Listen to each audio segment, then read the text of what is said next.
भारतीय समुदाय के मन में ऐसे लोगों की छवि बहुत गहरी हो जाती है जो विदेशों में आना जाना करते हैं, फर्राटेदार अंग्रेजी बोलते हैं, लोगों को कुछ ऐसी बात बताते हैं जो बातें स्पिरिचुअलिटी, रिलीजन और तत्व दर्शन इत्यादि से जुड़ी हुई होती हैं। लेकिन भारतीयों के परंपरागत अध्ययन, परंपरागत सांप्रदायिक व्यवस्था का विध्वंस बहुत विकृत माध्यम से होने के कारण, बहुत अधिक विकृति आने के कारण उनको यह समझ में नहीं आता कि जिन लोगों को हम अपना आदर्श मान रहे हैं वो किन संस्थाओं के लिए, किन उद्देश्यों से, किन षड्यंत्रों के आधार पर कार्य कर रहे हैं। यही कारण है कि अपने पारंपरिक आचार्यों की उपेक्षा करते हुए, उनको गाली देते हुए, उनको देश की दुर्दशा का उत्तरदायी बताते हुए आज का हिंदू समाज उन्हीं पाखंडियों के पीछे भागता है जो पाखंडी विदेशी सत्ताओं के द्वारा पोषित होकर सनातन धर्म के लोगों को आकर्षित करके उनको मूल सिद्धांत के विरुद्ध ले जाने का कुप्रयास करते रहते हैं। अभी कुछ दिन पूर्व YouTube पर एक वीडियो बहुत वायरल हुआ था श्याम मीरा सिंह का, जगदीश वासुदेव के विषय में, जग्गी वासुदेव उर्फ सदगुरु के विषय में। अब सदगुरु क्या है, आधुनिक पीढ़ी का ओशो बनने का प्रयास कर रहा है और कुछ कुछ इसी राह पर चलने का प्रयास प्रशांत जैसे नशेड़ियों का भी है जो विदेश जाकर खूब ड्रग पार्टी करते हैं और यहाँ आकर फुल पैंट शर्ट लगाकर गीता और ब्रह्मसूत्र जैसे अति पवित्र सांप्रदायिक विषयों पर व्याख्यान करने का दंभ करते हैं। अब ये जो सदगुरु है, इसने ईसा फाउंडेशन की स्थापना की है। ईसा फाउंडेशन क्या है, कैसे है, तो सबसे पहले बता दें कि जो लोग सदगुरु को हिंदू मानते हैं वो इस भ्रम से बाहर निकलें। ईसा फाउंडेशन ने अपने विवरण में स्पष्ट रूप से कहा है कि we are non religious organisation, हम गैर रिलीजियस संस्था हैं। यद्यपि रिलीजन शब्द का पूरा अनुवाद धर्म के रूप में नहीं किया जा सकता है, लेकिन प्रचलित रूढ़ परिभाषा के अनुसार अगर हम धर्म और रिलीजन को तत्पर्याय में एक ही समान मान लें, उसी अर्थ में मान लें, तो भी गैर धार्मिक संस्था के रूप में ईसा फाउंडेशन ने स्वयं का परिचय सर्वत्र दिया है। आप एक बात गौर करेंगे कि जो भी व्यक्ति कोई संस्थागत निर्माण को लेकर ऐसे अभियानों को बढ़ाता है, उसके संस्थागत अभियानों में एक कॉर्पोरेट विचारधारा रहती है, एक प्रोफेशनल दिखने की विचारधारा रहती है, जैसे कि कोई कंपनी हो और उस कंपनी के आप कस्टमर हो और वो सर्विस सप्लायर्स हैं, आपको एक सर्विस प्रोवाइड कर रहे हैं, आप उनके उपभोक्ता हैं और वो आपका उसी प्रकार से दर्शन करके उसी दृष्टिकोण से आपसे व्यवहार करेंगे। यही कारण है कि आप चाहे आर्ट ऑफ लिविंग में चले जाएं, चाहे आप ब्रह्मा कुमारी में चले जाएं, चाहे आप ईसा फाउंडेशन में चले जाएं या ऐसी अलग अलग जो एनजीओगत संस्थाएं हैं, वो सारी संस्थाएं, फाउंडेशंस, एनजीओ, सोसाइटी, ये सब प्रोफेशनल तरीके से दिखने का प्रयास करते हुए एक पूरी कॉर्पोरेट व्यवस्था का अनुकरण करते हैं। एक हेडक्वार्टर्स होगा, एक ट्रस्ट बनेगा, ट्रस्ट में ट्रस्टी होंगे, उसकी पूरी डोनेशन ऑडिट्स होंगे, उसमें बहुत से कर्मचारी होंगे, कर्मचारियों का रहन सहन पहनावा बिल्कुल प्रोफेशनल होगा। आप वहां जाएंगे तो लगेगा ये तो बड़े अनुशासित लोग हैं, बड़े व्यवस्थित लोग हैं, ताकि आपको ऐसा माहौल दिया जा सके जिससे आपके मन में उनके प्रति विश्वास और समर्पण बढ़े और आप अधिक से अधिक दान देने के लिए, अपने सर्वस्व निछावर करने के लिए उत्प्रेरित हों। लेकिन इसी में से जो काले धंधे हैं वो कई बार बाहर आ जाते हैं, लोगों की भावनाएं आहत होने लगती हैं और तब क्या होता है, तब लोग ये नहीं कहते कि ये सब जो संस्थाएं, एनजीओ चल रहे हैं ये गलत हैं। वो क्या कहते हैं, ये तो धार्मिक बाबाओं का आडंबर है, ये तो धर्म का पाखंड है, ये तो अंधविश्वास फैलाने के लिए बाबा सब लग गए हैं। तो ये सारा पाखंड कर कौन रहे हैं, जो धार्मिक नहीं है, जो धर्म विरुद्ध पाखंडी एनजीओ बनाकर चल रहे हैं, वो सारा प्रपंच कर रहे हैं। लेकिन बदनामी किसकी हो रही है, उन मूर्खों के द्वारा बदनामी की जा रही है पूरे सनातन धर्म की।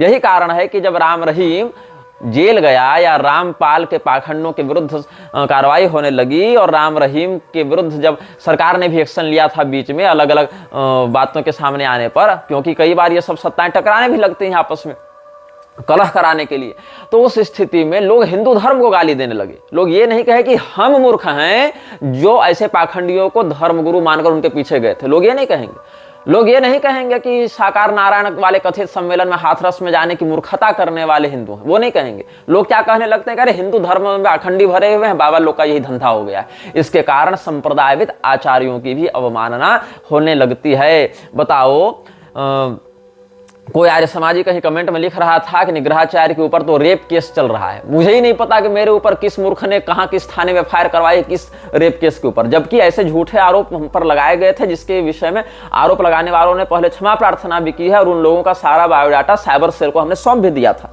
उसी समय के। देखो ऐसी ऐसी बातें चल रही हैं, अप्रामाणिक बात है, इसको अपने डाटाबेस में तुम एंट्री कर लेना कि ऐसी बातें चल रही हैं।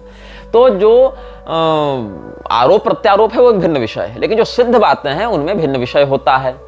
बदनामी फिर भी सनातन धर्म से जुड़े लोगों की होती है। राम रहीम जब जेल गया था उस समय मैं कामाख्या से यात्रा कर रहा था रांची की, और बीच में सिलीगुड़ी जलपाईगुड़ी में मुझे गाड़ी बदलनी थी, वहां मैं रुका था। तो कई लोग मेरा उपहास कर रहे थे ये कहकर कि देखो देखो ये सब बाबा लोग तो पाखंडी ढोंगी बलात्कारी होते हैं, जबकि मेरा वैसा न आचरण है न धर्म का वैसा अनुशासन है। ये तो पाखंडियों ने भ्रम किया है, पाखंडियों ने मूर्खता फैलाई है, और शास्त्रीय परंपरा से अनभिज्ञ लोग उन्हीं के पीछे पीछे जाकर दौड़कर उनको अपना गुरु मानकर उनको डोनेशन दे रहे हैं।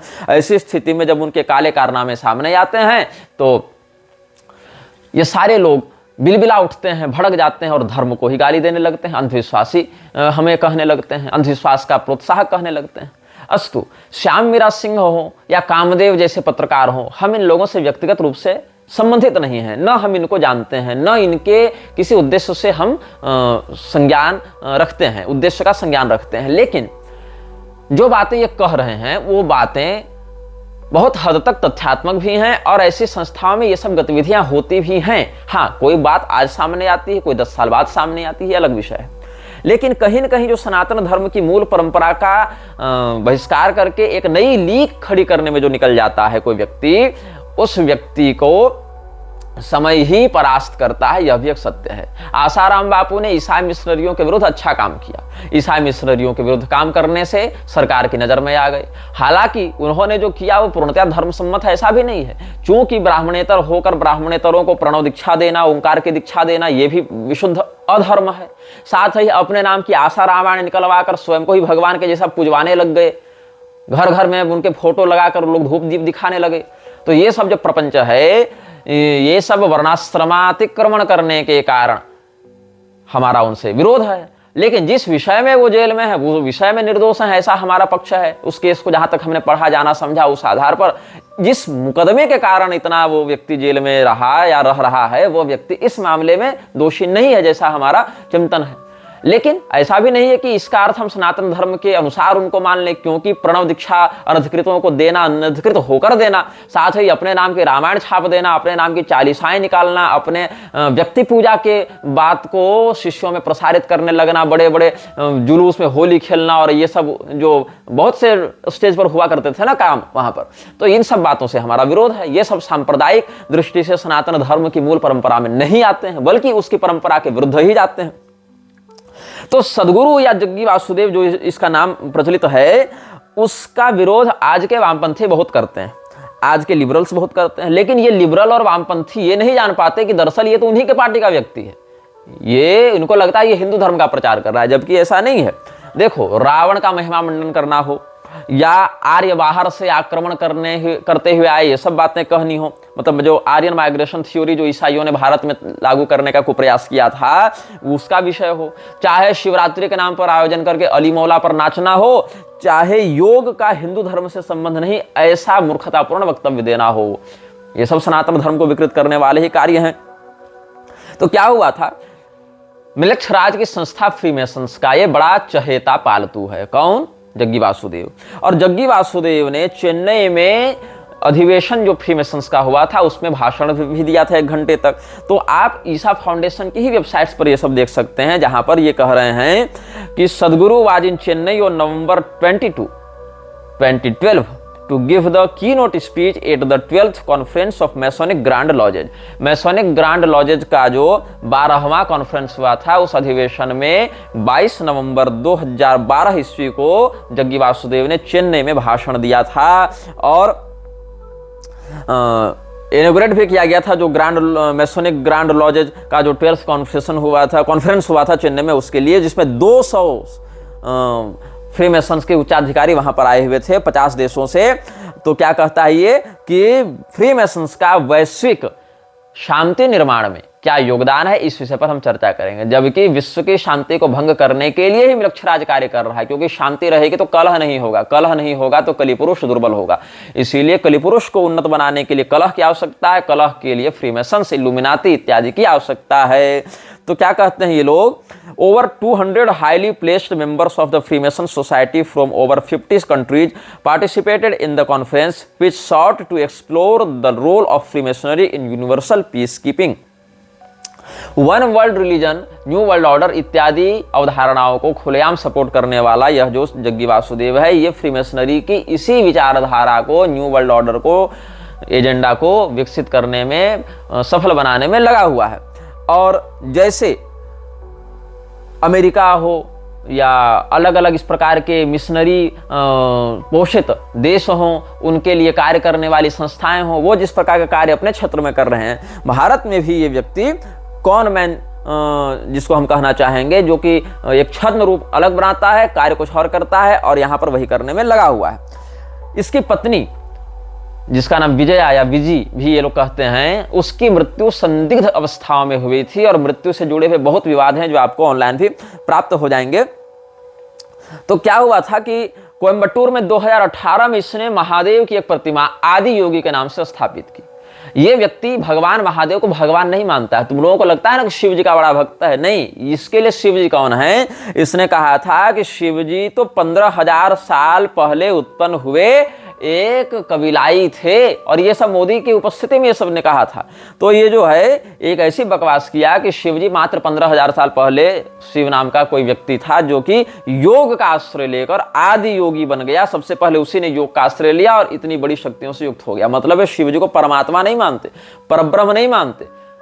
भगवान महादेव का जो वेदों में स्वरूप वर्णित है, पुराणों में स्वरूप वर्णित है, आगमों में स्वरूप वर्णित है, या उन वेद पुराण आगमों के वेत्ता आचार्यों के ग्रंथों में जो उनका स्वरूप वर्णित है, वो ये नहीं मानता। ये क्या मानता है कि शिव नाम के, जैसे अमीश त्रिपाठी इत्यादि ने बकवास नहीं लिखी थी शिव कबीला और विष्णु कबीला करके, तो ये सब कबीलाई मानसिकता के लोग हैं। ये कहते थे कि 15,000 साल पहले शिव नाम का एक व्यक्ति हुआ था जिसने योग मार्ग का आश्रय लेकर, योग की खोज करके, योग मार्ग का आश्रय लेकर दिव्य शक्तियों से स्वयं को युक्त कर लिया, और वही हमारे आदि योगी शिव हैं। तो शिव जी की जो बड़ी प्रतिमा इसने लगवाई, वो भी संपूर्ण प्रतिमा नहीं, खंडित प्रतिमा इसने लगवाई। वो जो बड़ी 118 फीट की मूर्ति नहीं लगवा रखी है इसने, तो या उतने ही कुछ ऊंचाई है उसकी।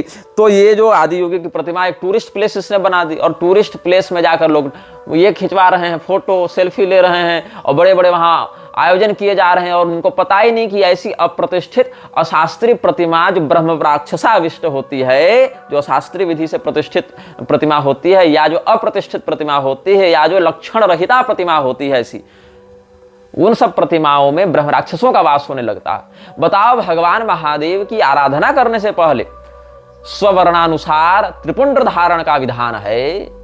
बिना भस्म त्रिपुंड्रेण बिना रुद्राक्षमालया, ये सब शास्त्र अनुशासित वर्णित करते हैं।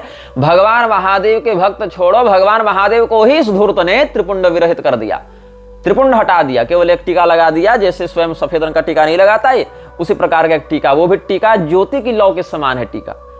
हालांकि वेणु पत्र दलाकार भी होता है तिलक, लेकिन शिवजी के लिए त्रिपुंड का ही शास्त्रीय विधान है। और उसके भाई कई सारे प्रभेद हैं त्रिपुंड में, कहीं स्कांद मत है, कहीं शैव मत है, कहीं शाक्त मत है, ये सब भी, कहीं वर्तुलाकार बीच में ज्योति ये करते हैं, शक्ति प्रतिष्ठा करते हैं। वो शक्ति की ज्योति जो है वो त्रिपुंड के मध्य अवस्थित होती है, जिसको ब्रह्म ज्योति कहा जाता है। लेकिन ब्रह्म ज्योति अलग है और अनाम वृक्ष की जो सोल ऑफ फ्लेम है वो अलग है। तो ये जो ब्रह्म ज्योति की स्थापना करते हैं, रक्त वर्तुलाकार ज्योति की, वो ये नहीं धारण करता है, अपितु इसने त्रिपुंड ही हटा दिया शिवजी के मस्तक से। त्रिपुंड हटा दो, सर्पाहार हटा दो, ये सब जितने भी सर्प भुजंगादि आभरण हैं भगवान के वो हटा दो, और बाद में सर्प पूजा करवाओ अलग से। एक अलग नाटक है इसका। सर्प पूजा के नाम से, नाग पूजा के नाम से और भी आसुरी शक्तियों की आराधना ये करवा रहा है। अभी इसका माथा भी फटते फटते बचा था, ब्रेन सर्जरी इसकी हुई थी ना, यही सब उपद्रव करने के कारण।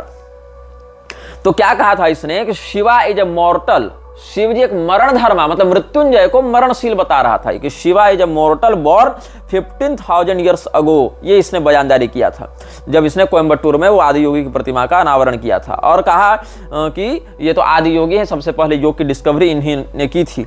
तो क्या हुआ, इसको पद्म विभूषण दिया गया है। ये सब जितने वीपी नायडू और मोदी, अमित शाह और रामनाथ कोविंद, ये सब जितने लोग हैं सब इसी के आगे पीछे डोलते रहते हैं, वोट बैंक के चक्कर में, कॉर्पोरेट्स के चक्कर में, पैसा के चक्कर में, फंडिंग के चक्कर में, इंटरनेशनल रिलेशंस के चक्कर में। ये सब क्या होते हैं? रविशंकर है, जग्गी वासुदेव है, इससे पहले चंद्रा स्वामी था। ये सब पावर ब्रोकर्स होते हैं। ये सब साधु संत नहीं है, धर्मात्मा नहीं है, ये सब पावर ब्रोकर्स हैं। अलग अलग देशों में अपने अनुयायी बनाकर, कॉर्पोरेट्स में, सॉफ्टवेयर्स में, एनजीओ में, बड़े बड़े संस्थानों में अपने लोगों को घुसाकर ये लोग सत्ता को परोक्षतः नियंत्रित करते हैं। और जब दो देशों में कोई डील होनी होती है, जब दो व्यापारियों में कोई डील होनी होती है, तब क्या होता है? ये पावर ब्रोकर्स का काम करते हैं वहां पर। ये इनका वास्तविक स्वरूप है।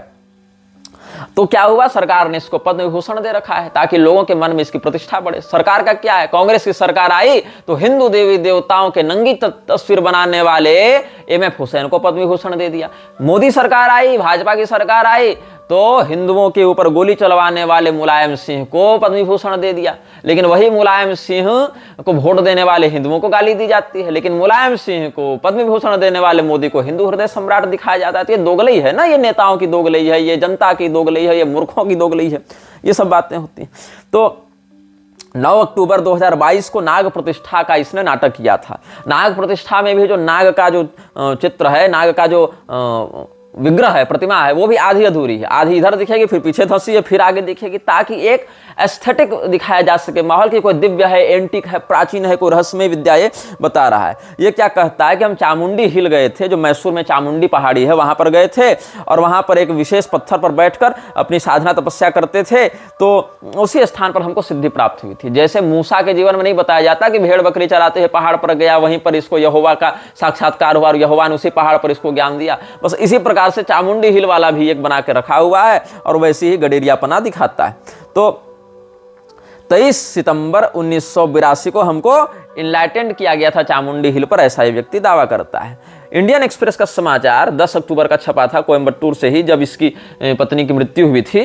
तो क्या लिखता है Indian express? After a surfeit of scandals relating to fake governments, yet another ashram from Coimbatore is in the limelight with Jaggi Vasudev alias Jagdish of Isha Yoga ashram at Poondi near here being charged with the murder of his wife Viji alias Vijay कुमारी।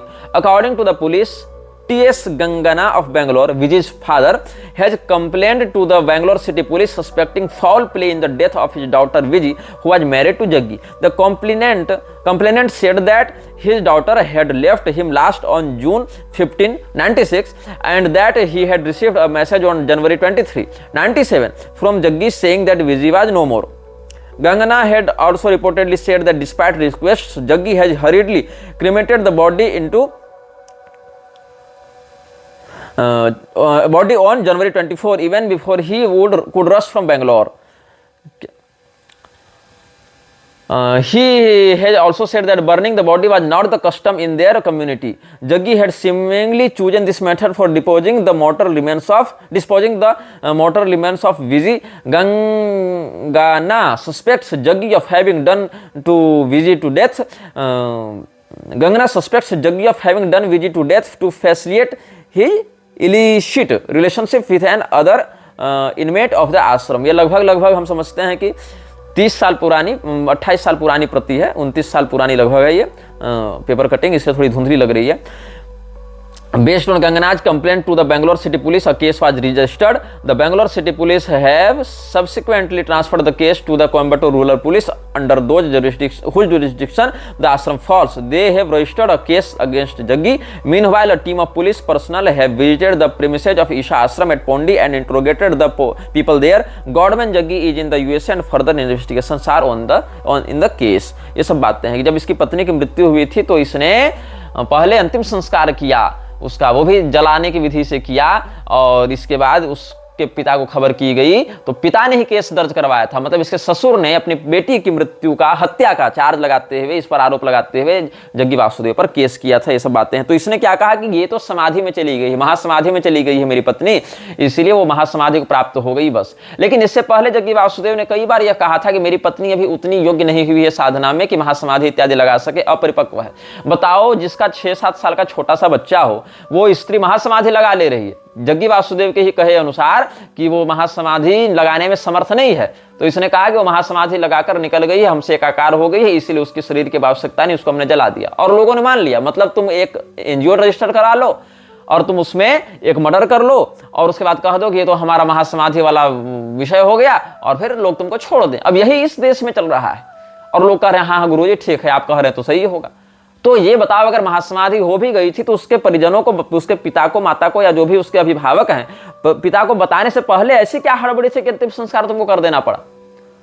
भाई उसको महासमाधि मिली है तो उसके जो भी श्रद्धालु हैं उसको भी तो कम से कम बताओ कि हाँ तुम्हारी गुरु माता को महासमाधि प्राप्त हो गई, आओ देख लो ये महासमाधि में है, अब अंतिम दर्शन करो, फिर हम इनका विधिवत जो भी व्यवस्था है उसके अनुसार अंतिम संस्कार करेंगे। नहीं, हड़बड़ी में समाप्त कर दिया सारा विषय इसने और कह दिया कि उसको निर्वाण की प्राप्ति हो गई। फ्रीमेसन्स के सदस्यों के इसी प्रकार से रहस्यात्मक परिजनों की मृत्यु होती रहती है। जग्गी वासुदेव फ्रीमेसन्स का मेंबर, उसकी पत्नी की रहस्यात्मक परिस्थितियों में मृत्यु या हत्या, और उसकी कोई जांच पड़ताल नहीं, क्योंकि बड़े बड़े कॉन्टेक्ट्स हैं। और एक बात और बताऊं, जिस दिन फ्रीमेसन्स में ज्वाइन होने के लिए विवेकानंद ने अप्लाई किया था उसके 3 दिन के बाद ही उसके पिता की मृत्यु हो गई थी। यह भी एक रहस्य है, जिसके विषय में हम तब बताएंगे जब विवेकानंद पर आएंगे। खैर, अब हम यहां ये बता रहे थे कि जैसे इस्कॉन ने भगवान कृष्ण को उठा लिया चैतन्य महाप्रभु के संप्रदाय से और उनका शास्त्रीकरण कर दिया, उनका कॉर्पोरेट उनको बनाकर उनके नाम पर खूब बिजनेस चलाया, वैसे ही जग्गी वासुदेव ने शिव जी को उठा लिया और उनका बिजनेस कर दिया, उनको कॉर्पोरेट में डाल दिया। इधर अली मौला पर ये नाच रहा है, शिवलिंग के ऊपर अग्नि जलाकर वहां पैर से सेंक रहा है, आग सेंक रहा है, और आग जलाकर पैर से सेंक रहा है, उधर शिवलिंग पर कपूर जलाकर क्या क्या तामझाम कर रहा है, जबकि शिवलिंग के ऊपर कपूर जलाने का कोई शास्त्रीय विधान नहीं है, बल्कि निषेध होता है इस प्रकार देव प्रतिमाओं के साथ हस्तक्षेप करना। और काशी के घूसखोर लोभी बहुत से पंडित उसके चरणों में लौट जाते हैं, इस धूर्त के चरणों में, जो कि खुलेआम वृक्षराज की संस्थाओं में आता जाता है और उनका समर्थन करता है। एक व्यक्ति ने बहुत पहले इसको एक्सपोज किया था, वो व्यक्ति का नाम तो मुझे नहीं पता, चैनल था उसका कामदेव के नाम से यूट्यूब पर, और उस वीडियो को लगभग 40-50 लाख लोगों ने देखा था। तो सदगुरु ने क्या किया था, कोर्ट में शिकायत की, और चूंकि नेता मंत्री से इनका उठना बैठना है, ये सारे लोग तो इन्हीं लोग के सेटअप किए हुए हैं व्यवस्था में, तो यूट्यूब को एक कोर्ट ऑर्डर देकर उस डॉक्यूमेंट्री को डिलीट करवा दिया गया था, जिसको लगभग 40-50 लाख लोगों ने देखा था उस समय। सोचो कि एक YouTube वीडियो से इसकी सत्ता इतनी प्रभावित हो गई थी और ये डर गया था, कहा नहीं नहीं इस वीडियो को हटाओ, सीधे हटाओ। अगर वास्तव में तुम सच्चे थे तो उस वीडियो के विरुद्ध तुमको बयान जारी करते कि नहीं इसमें लगाए गए आरोप गलत है, और सच्ची बात ये है, सही बात ये है। जैसे कि आजकल बहुत से लोग दुष्प्रचार नहीं कर रहे हैं हमारा, कि ये तो अपनी शादी में खुद ही पंडित बनकर विवाह कराने लगा क्योंकि सबको सबसे अधिक ज्ञानी स्वयं को मानता है। अरे मूर्खों, विवाह में जो शास्त्रीय परंपरा है उसमें बहुत से मंत्र वर को पढ़ने होते हैं, बहुत सी कन्या को पढ़ने होते हैं, बहुत से कन्या के पिता को पढ़ने होते हैं, लेकिन चूंकि दूल्हा दुल्हन या दूल्हे के माता पिता, दुल्हन के माता पिता अब वेद मंत्रों में उतने अधिकारी नहीं बचे, या फिर उनका ज्ञान नहीं है पढ़ने का, इसीलिए पुरोहित जी उन मंत्रों को उनके बदले प्रतिनिधिक रूप में पढ़ते रहते हैं, दूल्हा वाला भी, दुल्हन वाला भी, माता पिता वाला भी, और कहते हैं ऐसा ऐसा करते जाओ। लेकिन जिसको मंत्रों का ज्ञान है, जिसको मंत्रों का अधिकार है, वह तो स्वयं ही मंत्र पढ़ेगा। फेरा लेने के मंत्र वर ही पढ़ता है, तो मैं मंत्र पढ़कर फेरा ले रहा था, उसी की 15 सेकंड क्लिप ये लोग वायरल करके क्या कहते हैं कि यहाँ तो कोई ब्राह्मण ही नहीं था, जबकि ऐसा नहीं। हमारे पक्ष से ब्रजेश पाठक जी गए हुए थे, सुमन पाठक जी गए हुए थे, ये दोनों वो सारा कर्मठ करा रहे थे, हमने इनको यथायोग्य दक्षिणा मान सम्मान भी किया, लेकिन वो वीडियो में नहीं आए क्योंकि वो किनारे बैठे थे, वीडियो तो किसी ने खींच कर डाल दिया था। तो इस बात को न समझने के कारण लोग मूर्खता करते रहते हैं। तो जो कोई आरोप लगाता है उस स्थिति में जो सत्य है वो बताया जाता है, न कि रिपोर्ट भेजकर और उस वीडियो को ही डिलीट करवा दिया जाता है अपने राजनीतिक ताकत का प्रयोग करते हुए। तो क्या हुआ कि जो उसकी वाइफ थी विजया कुमारी, जिसको विजी कहा जाता है, वाइफ के व्यक्तिगत जीवन पर तो हम ज्यादा कुछ नहीं कहेंगे, लेकिन ये कहा जाएगा कि जो पब्लिक में उसने अपनी वाइफ की मृत्यु की बात कही, उसने कहा महासमाधि। अब महासमाधि क्या है, व्यक्ति की अपनी इच्छा से शरीर से निकलने की स्थिति ब्रह्म में विलीन होने की होती है, लेकिन पति यहां पर उपलब्ध हैं और स्त्री ही निकल जा रही अपने 6 साल के बच्चे को छोड़कर। ये कितनी मतलब विचित्र बात है, 7 साल के अपनी संतान को छोड़कर पत्नी महासमाधि में निकल जा रही है, और इतनी गजब महासमाधि होती है कि उसके पिता को भी नहीं बताया जाता है कि तुम्हारी बेटी को महासमाधि हो गई है। पिता को भी कब बताया जाता है, जब सारा का सारा अंतिम संस्कार ये सब हो चुका होता है, वो सारा हड़बड़ी में काम करके, और फिर बताया जाता है कि ऐसा ऐसा हो गया, अब तुम्हारी बेटी को महासमाधि हो गई, हमने सारा काम धंधा कर रखा है। ये सब बातें होती हैं। तो क्या है, ओशो की अंतरराष्ट्रीय प्रसिद्धि से प्रेरणा लेते हुए जग्गी वासुदेव ने भी ऐसा ही धंधा प्रारंभ किया और ओशो की ही नक्शे कदम पर चलते हुए ये सारा कार्य अपना कर रहा है। ये क्या कहता है, the same dimension that made Krishna और Jesus who they were exists within you and people around you too, it just needs your attention to blossom। ये भगवान कृष्ण को भी भगवान नहीं मानता, ये भगवान कृष्ण को जीसस के तुल्य मानता है। ये देखो जितने भी ये सब फ्रीमेसन्स के पैसे से पल रहे हैं ना, सारे लोग जीसस और कृष्ण को एक जैसा दिखाने का प्रयास करते हैं। चाहे फ्रीमेसन्स के फोर्ड के पैसे से पलने वाला प्रभुपाद हो, चाहे फ्रीमेसन्स के पैसे से पलने वाला जग्गी वासुदेव हो, चाहे फ्रीमेसन्स के द्वारा बोस्टन में फंडिंग प्राप्त किया हुआ योगानंद हो, ये सारे लोग जो जीसस और कृष्ण को एक बताते फिरते हैं ना, ये सारे लोग एक ही संस्था से पैसा पा रहे हैं, एक ही संस्था से फंडिंग पा रहे हैं, और वो संस्था फ्रीमेसन्स है जो मृक्षराज की संस्था है। Christ is a possibility in every human being. It needs to be raised. That is not religion, but the spiritual process. एक इन्होंने एक नया टर्म निकाल रखा है, स्पिरिचुअल प्रोसेस, और हर व्यक्ति अपने अनुसार स्पिरिचुअलिटी बेच रहा है। हम जो कर रहे हैं वो स्पिरिचुअल है, स्पिरिचुअल है। कोई मर्यादा नहीं, कोई माने मतलब नहीं, कोई कुल धर्म नहीं, कोई वर्ण धर्म नहीं, कोई सांप्रदायिक गुरु परंपरा नहीं, बस स्पिरिचुअल है, स्पिरिचुअल है। ले लो, कूपन काटो, पैसा दो, स्पिरिचुअलिटी ले लो, और इसमें सब आ जाएंगे। और यहाँ पर जीसस की तुलना भगवान राम से भी करता है। Why Rama and Jesus are an inspiration, कि जीसस और राम से हम क्या प्रेरणा ले सकते हैं, इस पर इसका पूरा एक डिस्कोर्स वर्णित है, इसका एक पूरा लेक्चर है।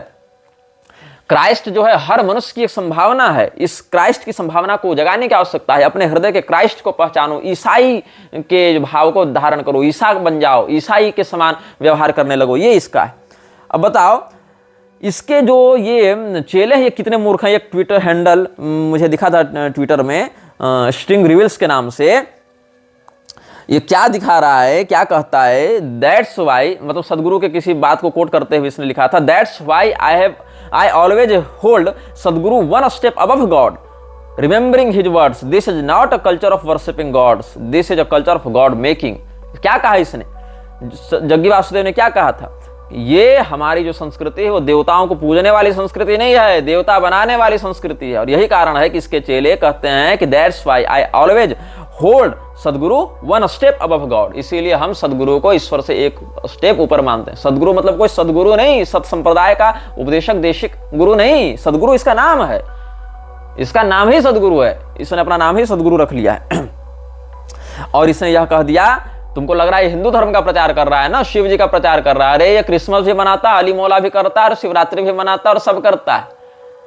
क्यों? इसको सबसे पैसा चाहिए। ऐसे लोग जो ये फाउंडेशन चलाते हैं वो केवल पैसा कमाने के लिए चलाते हैं कि हमको सबसे चाहिए, और बेचते क्या, स्पिरिचुअलिटी, मेडिटेशन, ये करो। मेडिटेशन के नाम पर क्या क्या चल रहा है, क्या क्या ईमेल लीक हो रहे हैं, ये सब तो सब सार्वजनिक विषय है कि किस लड़की के साथ कहाँ क्या बलात्कार हो रहा है, कहाँ पर यौन शोषण हो रहा है, कहाँ पर क्या नंगई मचा रहे हैं ये लोग। तो ये क्या कहता है, I refuse to recognise people as Muslims, Christians और हिंदूज, ऐसे human beings as human beings. कितनी सेक्युलर बात है, human beings as human beings. तो ये सारे लोग जो सेक्युलरता के मारे हुए हैं ना, ये कहीं नहीं सीधे मृक्षत्व की ओर ले जाने वाले लोग हैं। इसीलिए इसने क्या कहा, आमीन और ओम तो एक ही है। इसके लिए आमीन और ओम पर्याय हो गए, जीसस और कृष्ण पर्याय हो गए। सारी खिचड़ी ये नाला और अमृत को मिलाने में लगा हुआ है कि Om, amen, amen, one and the same. Sadhguru explains how Om is the universal sound and is not religious in nature, मतलब ओम जो है उसको भी धार्मिक नहीं मानता है।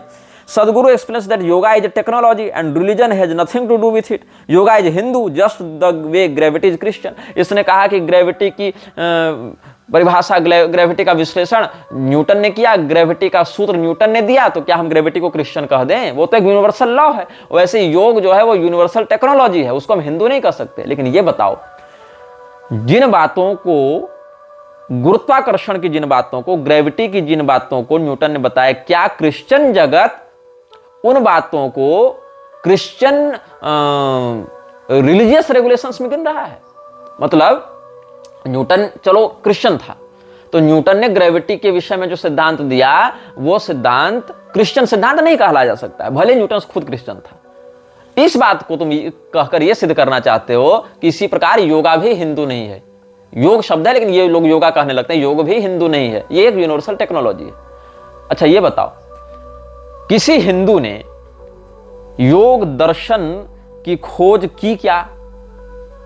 किसी हिंदू ने योग दर्शन को बताया, एक्सप्लेन किया क्या? सबसे पहले अगर योग दर्शन की बात करें तो योग दर्शन के दार्शनिक ऋषि के रूप में हम महर्षि पतंजलि का ध्यान करते हैं। तो महर्षि पतंजलि जब कह रहे हैं कि ईश्वर के प्रति प्रणिधान के भाव को धारण करना योग का अंग है। ईश्वर प्रणिधान क्रिया योग के अंतर्गत जब वर्णन करते हैं तो तपस्वाध्याय ईश्वर प्रणिधान आने क्रिया योग है, ये सब जो कहते हैं कि तपस्या स्वाध्याय ईश्वर प्रणिधान यह क्रिया योग का अंग है। तो तपस्या की जब परिभाषा बताते हैं, स्वाध्याय की जब परिभाषा बताते हैं तो वैदिक मर्यादा को अपनाते हुए बताते हैं, हिंदू धर्म के अनुसार बताते हैं, धार्मिक ग्रंथ के रूप में बताते हैं। ईश्वर प्रणिधान में जब ईश्वर की परिभाषा बताते हैं महर्षि पतंजलि योग दर्शन में, तो क्या कहते हैं? क्लेश कर्म विपाकाशैर अपरामृष्ट पुरुष विशेष ईश्वर। क्लेश और कर्म विपाक से रहित अपर अमृष्ट पुरुष विशेष चेतन की ईश्वर संज्ञा है। वहां गॉड और अल्लाह नहीं बताते हो। फिर उसमें क्लेश की जब परिभाषा बताते हैं तो अविद्या स्मिता राग द्वेषाभिनिवेशा पंच क्लेशा ये बताते हैं। उसमें ब्रह्म जीव का भेद अविद्या है, मृत्यु का भय अभिनिवेश है। ये सब वहां पर जो बातें बता रहे हैं वो कोई ऐसी भौतिक टेक्नोलॉजी नहीं बता रहे हैं, मशीन बना दिया और गियर एक्सल लगा दिया। वो सीधे सीधे धर्म की व्याख्या ही कर रहे हैं, वो सीधे सीधे सनातन धर्म की मर्यादा के अनुसार कर रहे हैं। इसीलिए योग विशुद्ध रूप से सनातन धर्म ही है। तुम उसको ये नहीं कह सकते हो कि जैसे कोई हिंदू अगर ईमेल का आविष्कार कर दिया तो हम ईमेल को हिंदू कह दें क्या? ईमेल की टेक्नोलॉजी हिंदू हो गई क्या? हाँ, नहीं होगी, क्योंकि ईमेल का हिंदू धर्म के अनुशासन या मार्ग या प्रस्थान के रूप में वर्णन नहीं है, लेकिन योग का वर्णन है। लेकिन ये लोग क्या कर रहे हैं? इनको योग लेना है हिंदू धर्म से, लेकिन हिंदू की पहचान के बिना लेना है। इनको शिव जी लेने हैं हिंदू धर्म से, लेकिन हिंदू धर्म की पहचान के बिना लेना है। इनको ओंकार लेना है हिंदू धर्म से, लेकिन हिंदू धर्म की पहचान के बिना लेना है। ये तुम्हारा सब कुछ लेना चाहते हैं, लेकिन तुम्हारी पहचान के बिना लेना चाहते हैं। तुमसे तुम्हारा सर्वस्व छीन लेना चाहते हैं, उसको हाईजेक कर लेना चाहते हैं और तुमको तुम्हारी विरासत से दूर कर देना चाहते हैं। ऐसे पाखंडी यही इन लोगों का षड्यंत्र है। अब समझ में आ रही है बात? शिवरात्रि इसने ले ली हिंदू धर्म से और कहा कि Shivratri has nothing to do with Hindu dharma. ये तो एक एस्ट्रोनॉमिकल इवेंट होता है। तो हमारे पास मतलब हमारा कुछ नहीं है, जो है सब तुम ले लो और उससे हमारी पहचान को हमसे अलग कर दो। कल के पैदा हुए तुम हमारे शिवरात्रि को ले लो, हमारे शिव जी को ले लो, हमसे योग ले लो, हमसे ओंकार ले लो, हमसे प्राणायाम ले लो और कह दो ये सब तो एस्ट्रोनॉमिकल इवेंट्स हैं, ये तो टेक्नोलॉजी है। टेक्नोलॉजी में क्या हिंदू और क्या मुसलमान? वाह जी वाह। तो ये इन लोगों की मूर्खता तुम समझ सकते हो कि कैसे ये लोग षड्यंत्र करते जा रहे हैं। लेना सब हमसे है, लेकिन हमारी पहचान को ही हमसे दूर कर देना है, कोई क्रेडिट नहीं देना। ये सीधी सीधी चोरी है, डकैती है। ऐसे डकैतों को तुम संत मानते हो? ऐसे डकैतों को तुम साधु मानते हो? अच्छा, इसने जो इनलाइटमेंट की बातें की हैं अपने जीवन में, क्या इनलाइटमेंट है? तो भारती वरदराज को जान रहे होगे तुम। भारती वरदराज वो महिला है जिसको कई बार सदगुरु की पिछले जन्म की प्रेमिका के रूप में बताया जाता है। और विजया कुमारी की हत्या के बाद भारती वरदराज काफी निकट रहने लगी हैं जग्गी वासुदेव से। और जग्गी वासुदेव का एक वीडियो तुमने देखा होगा, नहीं देखा होगा तो यूट्यूब पर मिल जाएगा, तुम देख लेना, कि भारती वरदराज लेटी हुई है, कथित रूप से वही महिला है, और उसकी योनि पर अपने पैर के अंगूठे से वो मसल रहा है, कह रहा है कि हम इसमें स्पिरिट ट्रांसफर कर रहे हैं। ये इसका वीडियो तुमको कहीं मिल जाएगा, तुम लोग सर्च करके देख लेना। और क्या क्या इसने किया है, जब ईशा फाउंडेशन की इसने स्थापना की थी और त्रिशूल इत्यादि के प्रोजेक्ट्स निकाले थे, त्रिशूल नाम से रजिस्टर करवाया था ना, त्रिशूल इंफ्रास्ट्रक्चर इत्यादि चला रहे थे, वहां सब जगह भारती वरदराज को इसने ट्रस्टी रखा है। सबसे पहले इसकी पत्नी की मृत्यु से लेते हुए पनामा पेपर कनेक्शन जब हुआ था ना, पनामा पेपर लीक्स, जिसमें बड़े बड़े लोगों के नाम आए थे, तो इसका भी नाम उसमें आया था। लैंड इंक्रोचमेंट में जो भूमि अधिग्रहण है, अतिक्रमण है, उसमें इसका नाम कई बार आया है। कैसे जंगल की जमीन को हड़प कर और लोगों की जमीन को हड़प कर वहां पर अवैध निर्माण करके इसने पूरे संगठन को खड़ा किया है। इसके विषय में बहुत कुछ आपको ऑनलाइन सामग्रियां प्राप्त हो जाएंगी। कितने सारे क्रिमिनल केसेज इसके और इसके लोगों के ऊपर चल रहे हैं, जिसमें एक बड़ा वायरल हुआ था जब एक पॉक्सो एक्ट लगाया गया था एक डॉक्टर पर, जिसने 12 आदिवासी लड़कियों का मोलेस्टेशन किया था। इस प्रकार से इसने फिर फाइनेंशियल जो इरेगुलरिटीज हैं इसके संस्थान में, जो वित्तीय अनियमितताएं हैं, उनको लेकर भी कहां से कितना पैसा आ रहा है, कहां जा रहा है, पता ही नहीं चल रहा है। कावेरी बचाओ आंदोलन के नाम पर पैसे आ जा रहे हैं, तो वृक्षारोपण के नाम पर पैसे आ जा रहे हैं, सेफ सॉइल कैंपेन के नाम पर पैसे आ जा रहे हैं, तो मिट्टी के नाम पर, नदी के नाम पर, पेड़ों के नाम पर, पहाड़ों के नाम पर पैसा ले रहा है। और उस पैसे का क्या हो रहा है, इसका जो ऑडिट है वो भी संदिग्ध पता नहीं हो रहा है। उसके बाद साइंस के नाम पर बकवास कह रहा है कि हम मरकरी को रूम टेम्परेचर पर सॉलिडिफाई कर देंगे, ये भी एक अलग बकवास चल रही है। जितने भी पर्व त्योहार वो एस्ट्रोनॉमिकल इवेंट है, और एस्ट्रोनॉमिकल इवेंट तो ब्रह्मांडीय होता है, उसका धर्म से कोई संबंध नहीं है। मतलब हिंदू लोग नहीं कर सकते, वो सब दावा किया हमारा विषय है। अगर न्यूटन ने ग्रेविटी के विषय में कुछ कहा और न्यूटन क्रिश्चियन था, मात्र इसी से हम ग्रेविटी को नहीं कह सकते हैं कि क्रिश्चियन है, तो क्रिश्चियन वो कैसे बना? क्रिश्चियन वो क्राइस्ट के वर्णन करता बाइबल के अनुसार बना होगा ना। तो बाइबल में अगर किसी बात का वर्णन है तब तो उसको मानोगे ना क्रिश्चियन है जी। अब बाइबल में ग्रेविटी नहीं है, इसीलिए ग्रेविटी को क्रिश्चियन तुम नहीं कह सकते हो। लेकिन हिंदू धर्म के शास्त्रों में तो योग का वर्णन है, हिंदू धर्म की परंपरा के अनुसार उसका वर्णन है। योग दर्शन एक हिंदू धर्मशास्त्र है, उसके रचयिता, उसके उपदेशक महर्षि पतंजलि एक आर्य सनातन वैदिक हिंदू थे और हिंदू धर्म के अनुसार ही उन्होंने सारी बातें बताई हैं। और जो महर्षि वेदव्यास ने अपने पौराणिक साहित्य में या महाभारत इत्यादि में लिखा है, और जो भगवान श्री कृष्ण ने गीता इत्यादि में उपदेश दिया, वो सब सनातन धर्म के अनुसार योग की विषय बताई, वार्ता बताई है, योग का प्रारूप बताया है, योग के प्रभेद बताए हैं। तो ये सब क्या है? सनातन धर्म के धर्म ग्रंथों में वर्णित धार्मिक विषय हैं। यम नियम इत्यादि जो अंग है वो सीधे सीधे सनातन धर्म के अकाट्य अभिनय अंग है। चाहे तुम क्रिया योग देख लो, चाहे तुम अष्टांग योग देख लो, ये सब सारे के सारे उसी से जुड़े हुए हैं। लेकिन इसको वो सारा लेना है, केवल हिंदू धर्म की पहचान नहीं लेनी। हाँ, अगर किसी हिंदू ने ईमेल का आविष्कार कर दिया, किसी हिंदू ने किसी और मशीन का आविष्कार कर दिया जिसका वर्णन वहां उस रूप में नहीं मिलता उस पद्धति से, तो तुम कह सकते हो उस समय दुर्जनतोष न्याय से कि हाँ चलो ये हिंदू ने भले बनाया, लेकिन हिंदू इस टेक्नोलॉजी को तो हम कह नहीं सकते, ये बात सत्य है। लेकिन जिस बात का वर्णन कुरान में है, जिस बात का वर्णन बाइबल में, उसको ईसाई या इस्लामी ही तो कहोगे, उसके अनुसार चलने वाली बात को। तो फिर सनातन धर्म के वेदों में वर्णित जो योग शिखोपनिषद है वो किसका है? बाइबल का है क्या? कुरान का है क्या? वो तो हिंदू धर्म का है ना। योग चूड़ामणि, हर्ष योग प्रतिपिका, ये सब कहाँ के? हिंदू धर्म के हैं। घेरंड संहिता, ये सब कहाँ का है? गोरक्षनाथ जी ने योग मार्ग का उपदेश सनातन धर्म के अनुसार किया है। सिद्ध सिद्धांत पद्धति सनातन धर्म का ग्रंथ है। तो ये सब जो योग मार्ग के हैं, मत्स्येंद्रनाथ जी की मत्स्येंद्र संहिता, ये सब कहाँ का है? ये सब सनातन धर्म के मान्य वेद, पुराण, शास्त्र, स्मृति, ये सब है दर्शन। ये तो तुम वहां से उसको पहचान अलग कर रहे हो, तो तुम सीधे सीधे उसकी हत्या कर रहे हो, उसकी जड़ को काट कर उसके पत्तों को सींचने का तुम प्रयास कर रहे हो ना। अब जितने भी ये सब बातें कहता है सदगुरु, उसमें केवल फराटेदार अंग्रेजी, घूमे फिराई बातें और पैसा लाओ पैसा लाओ पैसा लाओ, ये सब करते हुए कई सारी संस्थाएं इसने बना रखी हैं अपने फंडिंग को डाइवर्ट करने के लिए, अलग अलग संस्थाओं में फंडिंग डालने के लिए। जिसमें क्या क्या है? एक है त्रिशूल शेल्टर्स प्राइवेट लिमिटेड, जिसमें मौमिता सेन शर्मा, पुनीत नंदा, स्वामीनाथन वेलिंगिरी, भारती वरदराज, राधे जग्गी, रुक्मिणी कार्तिकेयन, ये सब ट्रस्टी हैं। फिर ईशा बिजनेस प्राइवेट लिमिटेड है, जिसमें विनोद हरि और भोजराजन राजेश, चंदर, अरुल ज्योति, ये सब नाम है। रुक्मिणी कार्तिकेयन, पलानी नाथन, रविचंद्रन, कोगलूर, इलया कुमार, अरुणगिरी, भारती वरदराज, ये सब है। भारती वरदराज लगभग सब में है। ईशा कैपिटल प्राइवेट लिमिटेड में भी वेंकट रस राधा कृष्णन है, कुगलूर इलया कुमार है, ये सब अरुणगिरी, लक्ष्मी नारायण पुरम, कृष्णन नारायण, पालनीनाथन, रविचंद्रन, भारती वरदराज, इसमें भी है। त्रिशूल फाउंडेशन प्राइवेट लिमिटेड, इसमें भी भारती वरदराज है। ईशा क्राफ्ट्स प्राइवेट लिमिटेड, इसमें भी भारती वरदराज है। Isha institute of inner sciences, इसमें भी भारती वरदराज है। ईशा लाइफ रिसर्च फाउंडेशन, इसमें भारती वरदराज का सीधे नाम तो नहीं मिल रहा है मुझे, लेकिन राधे जग्गी इत्यादि का नाम है। Isha natural beauty products wellness private limited, ये सब में भी Krishi land farm developers, Isha naturo organic solutions, Isha Arogya private limited, Isha life fitness system private limited, Uzhavan agro solution private limited, ये सब मतलब अलग अलग तरह के जितने भी ये सब एनजीओ के स्पिन ऑफ्स बना रखे हैं ताकि अपने फंड को, पैसे को डाइवर्ट किया जा सके। पुनीत नंदा कौन है? ये वॉलंटियर था ईशा फाउंडेशन का, जो जग्गी वासुदेव और भारती वरदराज का काफी निकटवर्ती रहा है, और ये सत्या पाउल का शिष्य है, क्षमा करें, सत्या पाउल का पुत्र है। और इसने यह दावा किया था कि हम तो समस्त मोह माया से परे हो चुके हैं और हम तो सन्यासी हो गए हैं, लेकिन सन्यास लेने के बाद ही अलग अलग ट्रस्ट में ये ट्रस्टी बनकर घूम रहा है।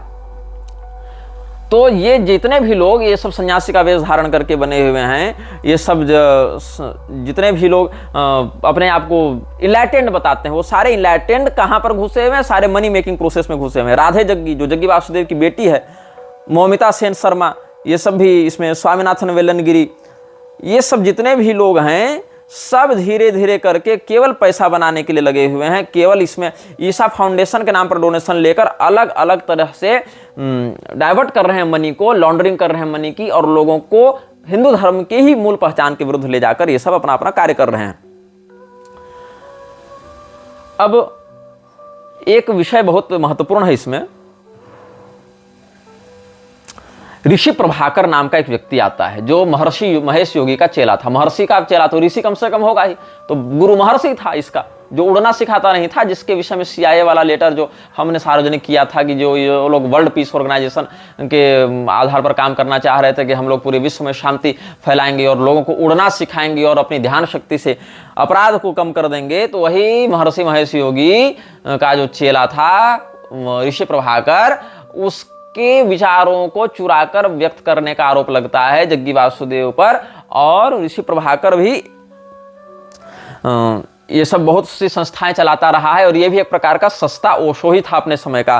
तो ये सारे लोग कभी न कभी एक दूसरे से कनेक्टेड रहे हैं, डायरेक्टली या इनडायरेक्टली, लेकिन बहुत ज्यादा इन्फ्लुएंस्ड था सदगुरु ओशो से और साथ साथ ऋषि प्रभाकर जैसे लोगों से। अब इसमें जो न्यूज लॉन्ड्री करके एक वेबसाइट है, न्यूज लॉन्ड्री में बहुत कुछ आपको प्रमाण के साथ बातें मिल जाएंगी, जिसमें तमिलनाडु की गवर्नमेंट के द्वारा जो HSCA है ना, हिल एरिया कंजर्वेशन अथॉरिटी, जो पहाड़ी क्षेत्रों की संरक्षण वृत्ति को धारण करने वाली संस्था है, तो वहाँ पर HSCA के बिना अनुमति के कैसे ईशा फाउंडेशन की इसने नींव डाली थी जंगली क्षेत्रों में लोगों को ये दिखाने के लिए हम तो वनवासी हैं, तपस्वी हैं और बड़े बड़े कॉर्पोरेट्स खड़े किए हैं। इसके विषय में बहुत से यहाँ पर डॉक्यूमेंट्स उपलब्ध हैं। तो ये सारे डॉक्यूमेंट्स भी हम धीरे धीरे करके अपने वीडियो में अटैच करने का प्रयास करेंगे कि कैसे कैसे कब कब कौन कौन तारीख को HSCA का नोटिस ये सब भेजा गया है, कि कैसे जंगल की कितनी जमीनों को इसने हड़पा है, जमीन के जो इनक्रोचमेंट के जो नोटिसेज हैं वो सब इसको कैसे भेजे गए हैं, ये सारी बातें यहाँ पर हम आपको सप्रमाण एक एक नोटिस का वर्णन करेंगे और सारे कुछ हम अपने वीडियो में ही अटैच करेंगे। कैसे अपने कॉर्पोरेट को बढ़ाने के लिए इसने सारे नियम कानूनों को ताक में रखा। अगर तुम सरकार की बात भी मानते हो, अगर तुम कानून को भी मानते हो, अगर तुम लोकतंत्र के भी निष्ठावान अनुयायी हो, तो भी कैसे लोगों ने कितनी बार अपील की है इसके विरुद्ध, लेकिन कोई सुनवाई नहीं हुई। अच्छा ये बताओ, कितनी लड़कियां घरों से भागकर ईशा फाउंडेशन चल जाती हैं, रहती हैं वहां पर, उनके माता पिता को पता नहीं होता। इसके विषय में बहुत से परिजनों ने शिकायत दर्ज कराई है पुलिस में कि वहां पर ऐसा हो गया वैसा हो गया, हमारे बाल बच्चों को वहां पर ब्रेन वॉश करके रखा जाता है। हालांकि जो ईशा फाउंडेशन वो बार बार ऐसे आरोपों से इनकार करता है, कोई थोड़े कहेगा कि हाँ हम कर रहे हैं ऐसा, लेकिन जो वहां के जुड़े हुए लोग हैं, जो वहां से एफिलिएटेड लोग हैं, वही सब ये सब बातें सामने बताते रहते हैं। लेकिन चूंकि नेता मंत्री इत्यादि से इतनी निकटता इस व्यक्ति की है कि, और फ्रीमेसन्स का इतना चहेता है कि जो भी व्यक्ति इसके खिलाफ जाने का प्रयास करता है उसका या तो मुंह बंद करा दिया जाता है अस्थायी रूप से, या फिर परमानेंट ही उसको समाप्त कर दिया जाता है। अब जो जग्गी वासुदेव है वो अपनी पैशाचिक शक्तियों को जागृत करने के लिए सदैव अशास्त्रीय विधि से ही कार्य करता रहता है। अशास्त्रीय विधि में अग्नि के ऊपर पैर सेकना, भगवान शिव के शिवलिंग को बनाकर उसके ऊपर कपूर जला देना, शिवरात्रि के नाम पर जो आयोजन करता है ये आदि योगी वाले कथित मूर्ति के आगे वहां शिव जी के स्वरूप में लाते हुए ये त्रिपुंड रहित भुजंगाभरण रहित भगवान महादेव को आधे अधूरे विग्रह में स्थापित करता है। या तो शिवलिंग के रूप में विधिवत रखो, या तो विधिवत साकार प्रतिमा के रूप में रखो। ये मनमानी करते हुए लोगों को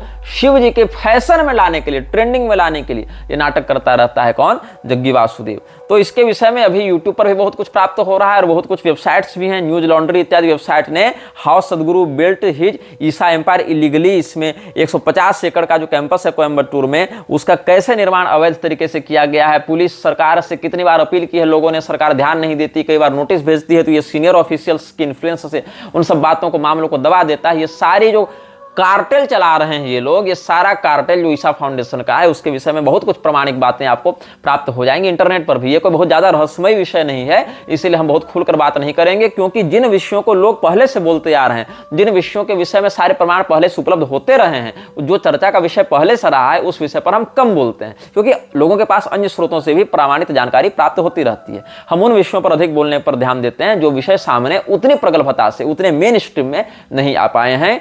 अगले अनुभाग से हम बात करेंगे विवेकानंद के विषय में विस्तार से, क्योंकि विवेकानंद जैसे विषयों पर लोग बोलने से बचते हैं, और विवेकानंद को इतना अधिक ग्लोरीफाई कर दिया गया है, लोगों के ऊपर इतना थोप दिया गया है कि उससे अधिक बुद्धिमान, विद्वान, दूरदर्शी, क्रांतिकारी, युवा आदर्श तो कोई था ही नहीं।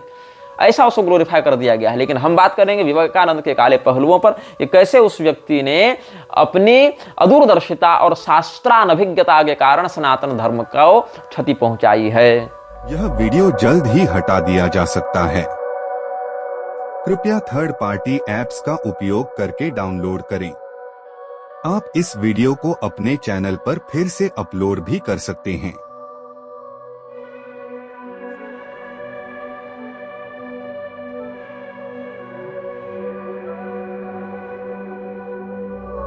This video may get deleted soon. Please download using third-party apps. You may also re-upload this video on your channels. Thank you.